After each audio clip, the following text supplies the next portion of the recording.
कोणतीही घोषणा किंवा कोणत्याही नावाचा उल्लेख करू नये अशी त्यांना विनंती करण्यात येत आहे। श्री ओमप्रकाश उर्फ बच्चू बाबाराव कडू।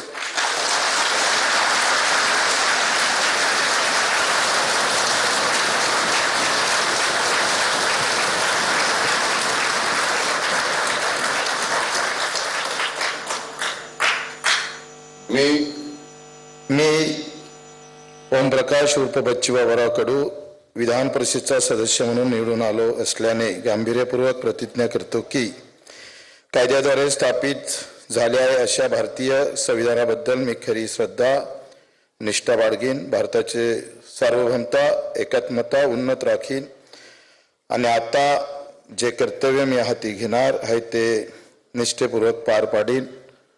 मला वाटते मला थोडीशी सुविधा दिली पाहिजे। नाही सुविधा नाही कोणाला।